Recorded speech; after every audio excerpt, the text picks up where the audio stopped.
નમસ્કાર મિત્રો, આજે સીધો ને સટના એપિસોડમાં આપણે બિહારમાં જે ઘટનાક્રમ આકાર લઈ રહ્યો છે અને એનડીએ માટે જોખમી છે એની ચર્ચા કરવાની છે. તેજસ્વી યાદવ આરજેડી ના રથને આગળ લઈ જઈ રહ્યા છે. રાહુલ ગાંધી કોંગ્રેસના રથને આગળ લઈ જઈ રહ્યા છે. રાહુલ ગાંધીની વોટર અધિકાર યાત્રાને જે ભવ્ય પ્રતિસાદ મળ્યો એ જોતા ચિરાગ પાસવાન, રામવિલાસ પાસવાનના પુત્ર એ લોક જનશક્તિ પાર્ટી રામવિલાસ પાસવાન બ્રેકેટમાં એમણે નક્કી કર્યું છે કે એ પણ હવે છે ને યાત્રા કાઢશે. બિહારમાં ચૂંટણી જાહેર થાય ત્યાં સુધી યાત્રાઓનો માહોલ રહેશે. ચૂંટણીમાં ચૂંટણી સભાઓને ગજવવામાં આવશે અને આ વખતે બિહારની જે ચૂંટણી છે એ એસઆઈઆર ને કારણે રાષ્ટ્રીય અને આંતરરાષ્ટ્રીય સ્તરે પણ બહુ ચર્ચાનો વિષય બની છે. કોણ જીતે છે, કોણ હારે છે એની ભવિષ્યવાણી આપણે તો કરતા નથી, પરંતુ બિહારમાં જે કંઈ થાય એની રાષ્ટ્રીય સ્તરે રાજકારણમાં અસર થવાની છે, નરેન્દ્ર મોદીના ભવિષ્ય પર અસર થવાની છે, એટલું તો નિશ્ચિત છે. આજે બિહારના બક્સરમાં એક કાર્યક્રમ હતો અને એ કાર્યક્રમમાં મુખ્યમંત્રી નીતિશ કુમાર, અને મુખ્યમંત્રી તો છે જ પણ સાથે સાથે ભારતીય જનતા પાર્ટીના મિત્ર પક્ષ જેડીયુના એ સુપ્રીમ લીડર છે નીતિશ કુમાર. નીતિશ કુમારની સાથે એમના ડેપ્યુટી લીડર જે પણ પલટુરામ જેવા જ છે, ભારતીય જનતા પાર્ટીના છે. અત્યારે ભારતીય જનતા પાર્ટીમાં છે, ઘણી બધી પાર્ટીઓમાં ફરીને આવ્યા છે. આરજેડીની રાબડી દેવી સરકારમાં પણ એ મંત્રી હતા, ક્યારેક કોંગ્રેસમાં પણ હતા. એ ઘણા બધા પક્ષોમાં ફરીને આવ્યા છે અને ભારતીય જનતા પાર્ટીને તો આવા ઉધારીના નેતાઓથી જ પોતાનો ગઢ સર કરવાનો હોય છે. એટલે ગદ્દારોને ભેગા કરીને એ પોતાની ઇમારત રચે છે અને જ્યારે એના વળતા પાણી થશે ત્યારે આ બધા ગદ્દારો એ ક્યાં રહેશે, કઈ બાજુ દોટ મૂકશે એ આપણે સમજી શકીએ છીએ.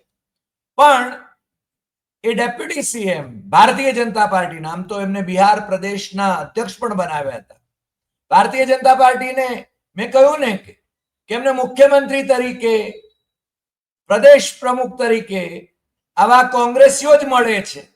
પછી એ પંજાબ હોય કે બિહાર હોય, આસામ હોય કે અરુણાચલ પ્રદેશ હોય, ત્રિપુરા હોય કે મણિપુર હોય, એમને નરેન્દ્ર મોદીને મને લાગે છે નાગપુરની ફેક્ટરીમાંથી તૈયાર થયેલા સ્વયંસેવકોને આધારે એ સત્તા મેળવી શકતા નથી. એ વાત તો છે ને બહુ સ્પષ્ટ થઈ ગઈ છે. આ સમ્રાટ ચૌધરી પણ આ કાર્યક્રમમાં હતા, બક્સરના કાર્યક્રમમાં, અને એકાએક મુખ્યમંત્રી નીતિશ કુમારે જાહેરાત કરી. પાછળથી એક મહાશયને એમણે બોલાવ્યા, હાથ પકડીને, ખભે હાથ રાખીને કહ્યું કે આ રાજપુર વિધાનસભાની બેઠક ઉપરથી આ સંતોષ કુમાર નિરાલા એ આપણા ઉમેદવાર છે, જેડીયુના ઉમેદવાર છે અને એમને જીતાડવાના છે તમારે બધાએ. એનડીએના કાર્યકરોની આ સભા હતી, બધા ચોંકી ગયા, કારણ કે હજુ તો ભારતીય જનતા પાર્ટી અને જેડીયુ અને બીજા પક્ષો એટલે કે ભાઈ શ્રી પાસવાનનો પક્ષ, ચિરાગ પાસવાનનો પક્ષ અને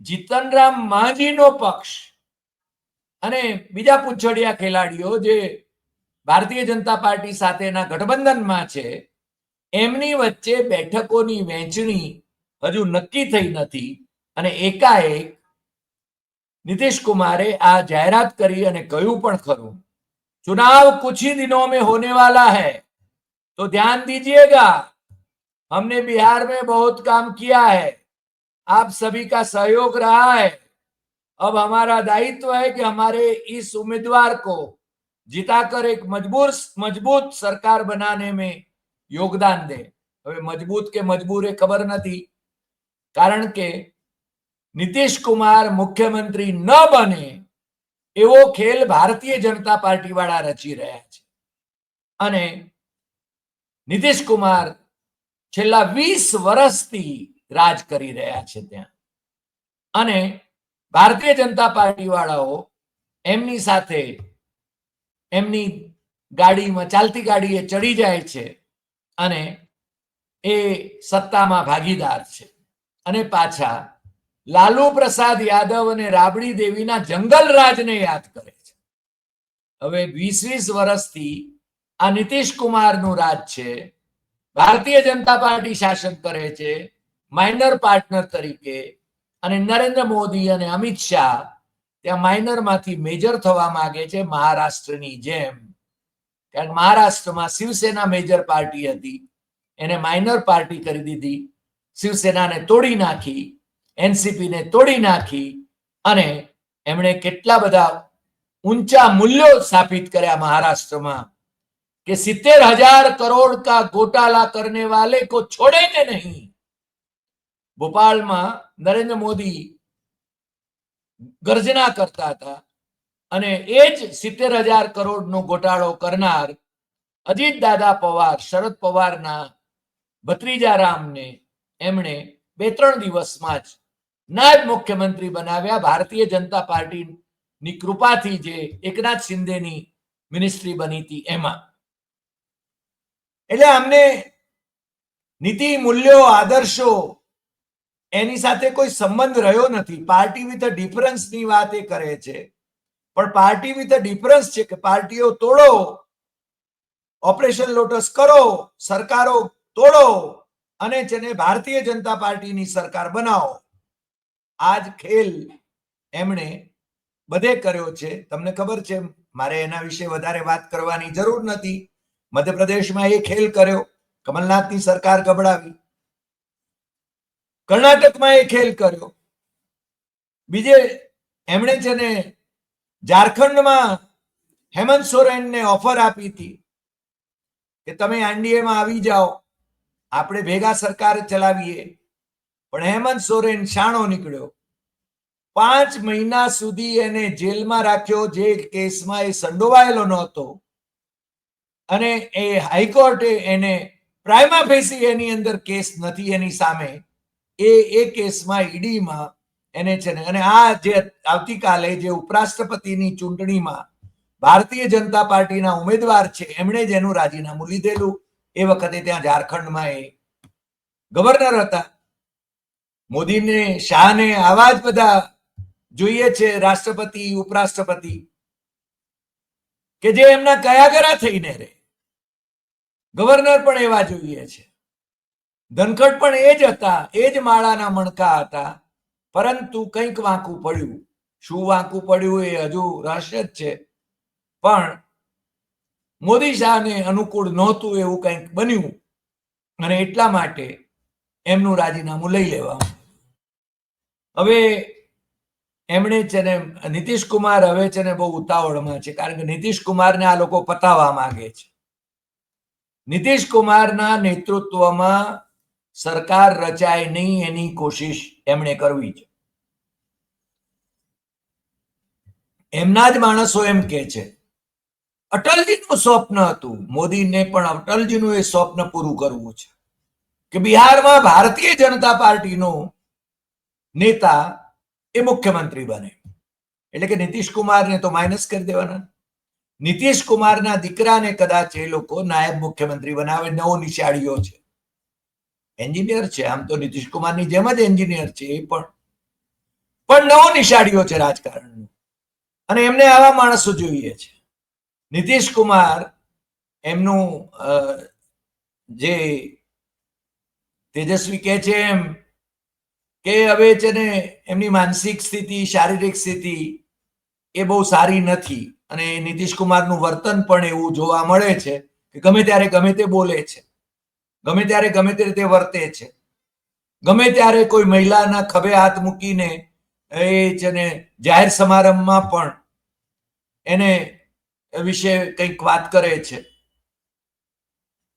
એટલે નીતિશ કુમાર ખરેખર મને લાગે બેલેન્સ ગુમાવી ચૂક્યા છે કે કેમ. એ તેજસ્વી જે પ્રશ્ન કરે છે એ પલટું ચાચા એ ફરીને એકવાર પલટી મારશે કે કેમ એ પણ પ્રશ્ન તો રહે છે. પરંતુ આજે જે બહુ મહત્વની વાત છે એ છે કે આમણે જે જાહેરાત કરી એના પછી એટલે એ જાહેરાત એના રિપોર્ટ પણ આવ્યા કે નીતિશ કુમાર હવે રાહ જોવા તૈયાર નથી. ભારતીય જનતા પાર્ટી જેડીયુને ઓછી બેઠકો આપવા માંગે છે અને એને ઓછી બેઠકો, એ મંત્રણાઓ હજુ થવાની બાકી છે, સીટ શેરિંગ થવાની બાકી છે, એની ફોર્મ્યુલા નક્કી થવાની બાકી છે અને એ પહેલા નીતિશ કુમાર એ ઉમેદવારોની જાહેરાત કરવા માંડ્યા છે. કારણ કે એમને ખબર છે કે ભારતીય જનતા પાર્ટી એ એમને અને એમની પાર્ટીને તોડી નાખવા માટે સંકલ્પબદ્ધ છે. કારણ કે દિલ્હીમાં જે મિનિસ્ટર છે અથવા તો એમની પાર્ટીના જે નેતા છે એ તો નરેન્દ્ર મોદીના ચાલીસા એનો આલાપ કરે છે અને એટલા માટે જ નીતિશ કુમારે એની સૂડી વચ્ચે સોપારી જેવી સ્થિતિ છે. એ અત્યારે પલટી મારે તો પણ લાલુ પ્રસાદ કદાચ એમને સ્વીકારે પણ તેજસ્વી અને રાહુલ કદાચ સ્વીકારે નહીં. એવા સંજોગો અત્યારે નિર્માણ થયા છે કે ત્યાં મહાગઠબંધન જે છે આરજેડી એટલે લાલુ પ્રસાદ અને તેજસ્વી યાદવની પાર્ટી, રાષ્ટ્રીય જનતા દળ, જેને વિધાનસભાની છેલ્લી ચૂંટણીમાં ભારતીય જનતા પાર્ટીએ એની બી ટીમના ઘણા બધા ઉમેદવારો ઉભા રાખ્યા હતા. એટલે ઓવૈસીની પાર્ટીને ના ઉમેદવારો ને એ બધા, ચિરાગ પાસવાન પણ છે ને એ રીતે ખેલ કરી રહ્યા હતા એ વખતે. અને એમ છતાં સૌથી મોટા પક્ષ તરીકે વિધાનસભામાં આરજેડી એ ચૂંટાઈને આવી હતી એ બધા જાણે છે. ભારતીય જનતા પાર્ટીને 74 બેઠકો મળી હતી, આરજેડીને 75 બેઠકો મળી હતી. અને આરજેડીના ગઠબંધન, એનું જે ગઠબંધન હતું એ જેડીયુ અને એમની સાથે જે થોડો સમય માટે રહ્યું અને પછી ચાચાએ પલટી મારી. કોંગ્રેસ કદાચ વધારે પડતી બેઠકો લડીને માત્ર 19 બેઠકો જ જીતી હતી. એટલે એ વખતે જે ખેલ થયો એ પછી રાહુલ અને તેજસ્વી એ છાશ પણ ફૂંકી ફૂંકીને પીએ છે. અને હવે ત્યાં એનડીએમાં જે પક્ષો છે એ પક્ષો પણ હવે છે ને ત્યાંના મહાગઠબંધન એટલે કે આરજેડી અને કોંગ્રેસ એના નેતૃત્વ વાળા જે ગઠબંધન છે ત્યાં એમાં જોડાઈ રહ્યા છે. ને એમાં સૌથી પહેલા એ રામવિલાસ પાસવાનના ભાઈ એ પશુપતિ પાસવાન એ જેમને ખરેખર તો રાષ્ટ્રીય જનશક્તિ પાર્ટી જે છે એ લોક જનશક્તિ પાર્ટી, રાષ્ટ્રીય લોક જનશક્તિ પાર્ટી સત્તાવાર રીતે એના એ અધ્યક્ષ છે. અને પશુપતિ કુમાર પારસ એમણે હમણાં એનડીએ સાથે છેડો ફાડી નાખ્યો છે અને એ આ આરજેડી કોંગ્રેસના મહાગઠબંધનમાં સામેલ થઈ ગયા છે. અને આજે એમણે જે સત્તાવાર રીતે જાહેરાત કરી છે, જે અમે સાંભળી પણ કરી, એમના મોઢે સાંભળી, એમણે કહ્યું કે એમણે કહ્યું છે કે બિહાર में चुनाव आते आते एनडीए गठबंधन टूट जाएगा, जनता बदलाव चाहती है और विपक्षी महागठबंधन 15-20 सितंबर के बीच सीटों का बंटवारा घोषित कर सकता है. પારસે આ નિવેદન કર્યું છે. એટલે અને એ જ્યારે આમાં જનતા બદલાવ ચાહતી હે એવું પણ એમણે કહ્યું છે અને કહે છે કે એનડીએ નું ગઠબંધન એ આંતરિક મતભેદોથી તૂટી જવાનું છે અને આ ચૂંટણી આવી રહી છે એ કહે છે કે 15 થી 20 સપ્ટેમ્બરની વચ્ચે આ બેઠકોની ફાળવણીની સત્તાવાર જાહેરાત થશે એવું એમને લાગે છે. અત્યારે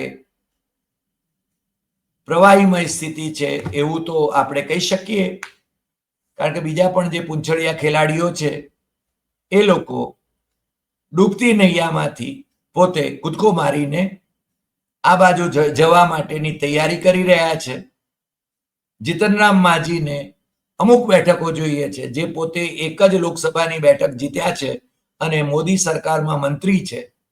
જેડીયુના નીતિશ કુમાર ના પ્રતાપે જ એ છે ને મુખ્યમંત્રી બન્યા હતા થોડા સમય માટે, પણ પછીથી એમણે એમનો પોતાનો પક્ષ હમ પાર્ટી એ બનાવ્યો અને પોતાના પરિવારનું કલ્યાણ થાય એને માટે કાર્યરત રહ્યા. આમ તો બધા જ પક્ષો, પછી એમાં ભારતીય જનતા પાર્ટીનો સમાવેશ થઈ જાય, કારણ ભારતીય જનતા પાર્ટીમાં પણ પરિવારવાદ તમારે જોવો હોય તો તમે છે ને યાદી કરવા માંડજો. તમે જે પ્રદેશના હો, ગુજરાતના હો તો ગુજરાતમાં એકવાર ટીવી ઉપર મેં ગુજરાતના 50 નેતાઓ નો પરિવારવાદ ભારતીય જનતા પાર્ટીનો મેં એ ચેનલ ઉપર તૈયાર કરીને 25 નામો વાંચ્યા જ્યારે, અને પછી મેં કહ્યું કે હજુ બીજા 25 છે પરિવારવાદના. બાપ અમુક હોદ્દા ઉપર હોય, દીકરો અમુક હોદ્દા ઉપર હોય પાર્ટીની અંદર, એવું પ્રત્યેક રાજ્યમાં ભારતીય જનતા પાર્ટી હોય, કોંગ્રેસ હોય કે આરજેડી હોય કે હમ પાર્ટી હોય કે પછી રામવિલાસ પાસવાનની આ લોક જનશક્તિ પાર્ટી હોય કે બીજી પાર્ટીઓ, બધામાં પરિવારવાદ મુખ્યત્વે કામ કરે છે. માત્ર શિવસેનામાં જ છે એવું નહીં, માત્ર એનસીપીમાં છે એવું જ નહીં, ભારતીય જનતા પાર્ટીમાં કે ડીએમકેમાં, ઇવન કમ્યુનિસ્ટોમાં પણ એ રાજા અને એની રાજા બંને જણા હસબન્ડ વાઇફ છે. ક્યાં નથી કમ્યુનિસ્ટોમાં પણ. તૃણમૂલ કોંગ્રેસમાં પણ મમતા દીદી મુખ્યમંત્રી છે અને એમનો ભત્રીજો અભિષેક બેનર્જી એ મેમ્બર ઓફ પાર્લામેન્ટ છે. એટલે જમ્મુ કાશ્મીરથી લઈને તમે છેક નીચે સુધી કેરળ અને તમિલનાડુ, કર્ણાટક હોય કે આંધ્ર હોય, બધે જ ચંદ્રબાબુ નાયડુ મુખ્યમંત્રી છે અને એમની જ સરકારમાં એમનો જ પુત્ર લોકેશ એ મંત્રી છે અને મુખ્યમંત્રી થવામાં છે. કારણ કે ચંદ્રબાબુ નાયડુ એ મોદી સરકારમાંથી ક્યારે ફારેક થઈ જાય, એમને મોદી સરકારને જે ટેકો આપે છે એમાંથી, અને એમને જો વડાપ્રધાન પદની ઓફર મળે ઇન્ડિયા ગઠબંધન તરફથી કે પછી રાષ્ટ્રપતિ પદની ઓફર મળે તો એ મોદી સરકારને ટેકો પાછો ખેંચી લે અને એમના પુત્રને એ ત્યાં ચીફ મિનિસ્ટર બનાવે અને કેન્દ્રની રાજનીતિમાં રાજકારણમાં આવી જાય. કારણ કે રાજનીતિ અને રાજકારણ વચ્ચે ઘણો બધો ફરક છે. રાજનેતાઓ અને રાજપુરુષો એની વચ્ચે ઘણો બધો ફરક છે. અમે ઘણી વખતે યશવંતસિંહના જ્યારે આપણી સાથે આપણી ચેનલ ઉપર જોડાય છે, જે દેશના વિદેશ મંત્રી રહ્યા, અટલજીની સરકારમાં નાણામંત્રી પણ રહ્યા, એ માત્ર રાજનેતા નહોતા. રાજનેતા એ ટૂંકું ભાળનારો હોય, રાજપુરુષ એ લાંબુ ભાળનારો હોય. રાજનેતા એ ચૂંટણીઓ જીતવા માટે જ વિચારતો હોય, નરેન્દ્ર મોદીની જેમ. રાજપુરુષ એ દેશનું ભવિષ્ય વિચારતો હોય, રાજ્યનું ભવિષ્ય વિચારતો હોય. એટલે યશવંતસિંહના વિશે અમે હંમેશા કહીએ છીએ કે એ રાજનેતા નહીં પણ રાજપુરુષ છે.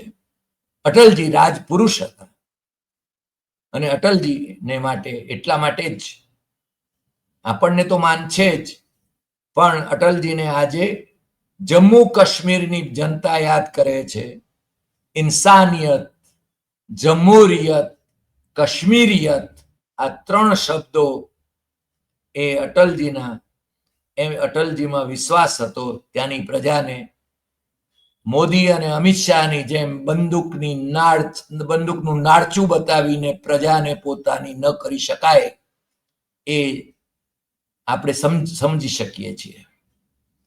કારણ કે આપણે માત્ર જમીન નથી પોતાની કરવાની, આપણે પ્રજાને પણ પોતાની કરવાની છે. એ પછી જમ્મુ કાશ્મીર હોય, પાકિસ્તાન ઓક્યુપાઈડ કાશ્મીર હોય, કે પછી મણિપુર હોય, કે પછી આ દેશની જનતા હોય. આ દેશની જનતા હોય. માત્ર ભૂભાગ ઉપર જ આધિપત્ય જમાવવાથી દેશની જનતાના હૃદય જીતી શકાતા નથી. અને લોકશાહીનો જ્યાં જન્મ થયો એ જનપદ અને મહાજનપદની ભૂમિકા એટલે બિહાર, એ બિહારની આ વખતની વિધાનસભાની ચૂંટણી નવેમ્બર મહિનામાં યોજાનારી એ ચૂંટણી એ રાષ્ટ્રીય સ્તરે ખૂબ નિર્ણાયક ભૂમિકામાં હશે એવું લાગ્યા વિના રહેતું નથી. અને એ પહેલા એનડીએમાં અને ઇવન ઇન્ડિયા બ્લોકમાં ઘણા બધા પરિવર્તન આપણને જોવા મળશે. આજે આટલી વાત. ફરી મળીશું નવા એપિસોડમાં નવા વિષય સાથે. તમને જો આ એપિસોડ ગમ્યો હોય તો સૌથી વધુ શેર કરશો, લાઈક કરશો, કમેન્ટ કરશો અને આપણી YouTube channel doctor Hari Desai Satyam એવં તથ્યમ એ સબસ્ક્રાઇબ કરવા માટે મિત્રોને દેશમાં અને વિદેશમાં જરૂર જણાવશો. અને એક સારા સમાચાર તમને મળી જ ગયા હશે. આપણી ચેનલને કોઈ પણ રીતે બુસ્ટઅપ કર્યા વિના 2.25 લાખ ગ્લોબલ સબસ્ક્રાઇબર સુધી પહોંચી ગઈ છે. તમારો સહયોગ છે. સચ્ચાઈનો રણકો આપણે છે ને આપણી ચેનલ ઉપર એને બુલંદ કરતા રહીશું. બંધારણની રક્ષા અને લોકશાહીની રક્ષા માટે આપણે દર્શકોને, પ્રજાને જગાડતા રહીશું. આજે આટલી વાત. ફરી મળીશું નવા એપિસોડમાં નવા વિષય સાથે. નમસ્કાર.